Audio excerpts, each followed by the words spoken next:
تھوڑی دیر تک انشاءاللہ ہمارا دعا کریں گے. اللہ کی رحمت کے انتظار میں بیٹھنے والے سے ابھی تھوڑی دیر پہلے سمجھایا لگاتار تصور کرنا ہے اللہ کی رحمتوں کے آنے کا, اور جو طلبگار ہو کر بیٹھے گا اللہ کی رحمتیں اسے ضرور ملیں گی, محروم نہیں رہے گا. اور لگاتار مراقبے کا مقصد یہ ہے کہ ہماری زندگیوں میں اللہ کا دھیان آ جائے اور گناہوں سے بچنا نصیب ہو جائے. جب اللہ کا دھیان آئے گا گناہ سے بچنا نصیب ہو جائے. اللہ کی رحمت برس رہی, آنکھیں بند رکھیں, سب کو دل کی طرف ذرا سا جھکائیں, جسم میں بالکل نقل و حرکت نہ ہو, اور ایک کی لگاتار جو تصور بتایا اللہ کی رحمت برس رہی, دل میں ہمارے دل اللہ اللہ اللہ کہہ رہا, یہ جاری رکھا ہے. اب مراقب ہوں.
مرنا گیا موت میں کر لے جو کرنا گیا موت میں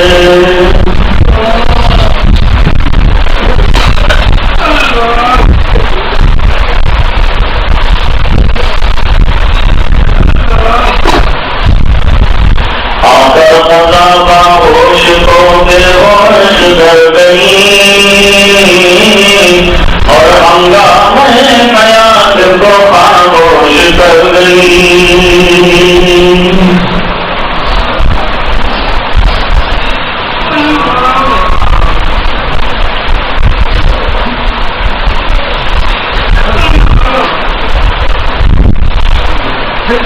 جب مراقبہ کر رہی ہوں تو یہ بات ضرور سوچنی چاہیے کہ آج کل میں نے اپنی اختیار سے آنکھیں بند کی ہیں دن آئے گا جب آنکھوں پر جسم پر اپنی ذات پر میرا کوئی اختیار نہیں ہوگا پھر کٹے ہوئے درخت کی طرح گر جاؤں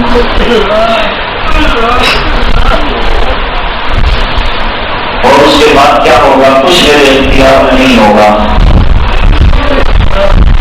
جب اختیار میں ہے تو اچھے کاموں میں اپنی زندگی کو لگاؤ اپنے اعضاء کو لگاؤ اپنے اوقات کو لگاؤ تاکہ بے اختیاری کے دن میں یہ کام آ جائے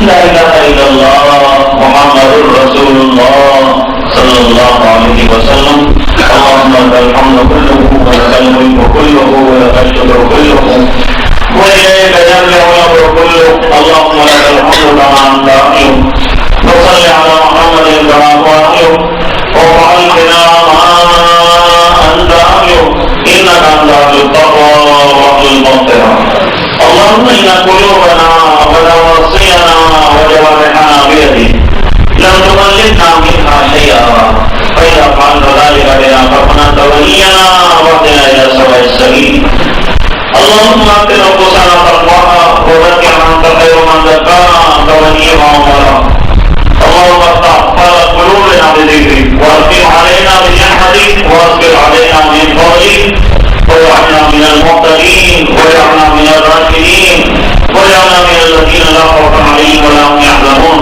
اللهم طهر قلوبنا من النفاق واعمالنا من الرياء وصلتنا من الكذب واعيننا من الخيانه فانك تعلم خائنة الاعين وما تخفي الصدور اے اللہ ہمارے گناہوں کو معاف فرما اے اللہ ہماری کوتاہیوں سے درگزر فرما اے اللہ بہت مجرم ہیں اے اللہ پاپی ہیں اے اللہ گناہگار ہیں اے اللہ خطاکار ہیں اے اللہ ضیاءکار ہیں اے اللہ ریاکار ہیں اے اللہ 100% گناہگار ہیں زندگی کا بہت بڑا حصہ گناہوں کے اندر گزار دیا تیرے حکموں کو توڑ توڑ کے گزار دیا اے اللہ العالمین اور باقی حصہ تیری اطاعت والا بنا دے عبادت والا بنا دے اے اللہ گزرتا کی تمام لفظوں کو درگزر کرنا دے تیرے علاوہ معاف کرنے والا کوئی نہیں اور تیرے علاوہ درگزر کرنے والا کوئی نہیں اے اللہ اگر تو نے اپنے دروازے سے ہمیں نکال دیا کوئی اور دروازہ نہیں جہاں جا کر ہم بھی مانگیں گے اے اللہ اپنے دروازے سے ہمیں محروم نہ فرما اے اللہ کرم کی بھی دے دے اے اللہ اگر تو دے دے تو تیری شان میں کوئی کمی نہیں آتی لیکن ہم جیسوں کی بیوی بن جاتی ہے اللہ خزانے غیب سے ہمارے لیے حق و درگزر کے فرمانے جاری فرما دے اللہ حق و درگزر کا معاملہ فرما دے اللہ پوری امت کی مغفرت فرما دے اللہ رحم کا معاملہ فرما اللہ کرم کا معاملہ فرما اللہ عبادتوں پر ہمیں کاربن فرما دے تیری یادوں بھری زندگی ہمیں نصیب فرما اللہ غفلت والی زندگی میں حفاظت فرما اللہ اپنی مرضیات پر چلنے والا بنا دے اللہ ہمارے دل کے بگاڑ دور فرما دے اللہ ہماری زبانوں کو شاکر بنا دے اللہ ہمارے دلوں کو شاکر بنا دے اللہ ہمیں جسموں کو تیرے احکام پر ناظر بنا دے عامل بنا دے 100% دیندار بنا دے 100% پاک بنا دے 100% پاک حیا بنا دے اللہ بے حیائیوں سے ہر چیزوں سے بری باتوں سے اللہ ہماری زبانوں کی اور ہمارے دلوں کی حفاظت فرما اے اللہ کی رضامندی والی زندگی ہمیں عطا فرما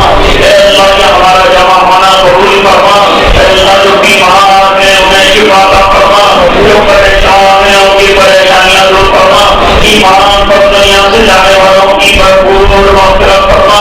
اے اللہ جب تک ہم نے تیرے سامنے ہاتھ اٹھائے اپنے فضل سے اللہ ہماری ممتائیں عطا فرما۔ اے اللہ یہ ہاتھ پھیلانا منظور فرما۔ اے اللہ یقیناً ہم جانتے ہیں کہ ہم بہت بڑے مجرم ہیں، لیکن یہ بھی یقین ہے کہ تو بہت بڑا غفار ہے۔ اے اللہ تو بہت بڑا ستار ہے۔ اے اللہ ہمارے گناہوں پر آپ کو در کی کرم چلا دے۔ اے اللہ آپ کا معاملہ فرما دے۔ اے اللہ کرم کی بھیک دے دے۔ اے اللہ ہم سب کو نیک بنا دے، نیکیوں کا عاشق بنا دے۔ اے اللہ گناہوں کی نفرت ہمارے دلوں میں ڈال دے، جادوین فرما دے۔ اے اللہ العالمین مسجدوں کو آباد کرنے والوں میں ہمیں بنا دے۔ اے اللہ مدارس کی حفاظت فرما۔ اے اللہ علماء کی حفاظت فرما۔ اے اللہ گھروں میں جب والدینوں نے ہاتھ اٹھائے اے اللہ ان کی ممتائیں کی عطا فرما، ان کی دعاؤں کو بھی قبول کرنا، ان کی حاجتوں کی غیر سے حاجت برانی فرما۔ اے اللہ اس پورے مجمع کی مغفرت فرما، امت کے ایک ایک فرد کی مغفرت فرما۔ جب تک زندہ رکھے ایمان پر زندہ رکھ، جب وقت آئے کی دل میں وہی موت عطا کرنا۔ اے اللہ پورے مجمع کی مغفرت فرما اور امت کے ایک ایک فرد کی مغفرت فرما اور